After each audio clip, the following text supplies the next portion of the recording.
மானம் குறையும் இன்னு மாசு படியும் இன்னு வீணா கதை முடிஞ்சு போச்சு.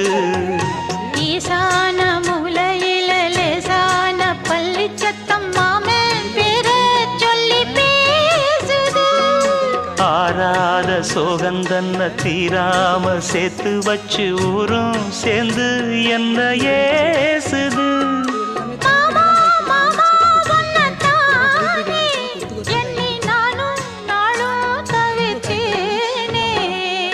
கூண்டுக்குள்ள என்ன வச்சு கூடி நின்ன ஊற விட்டு கூண்டுக்குள்ள போனதென்ன கோலக்கிளியே.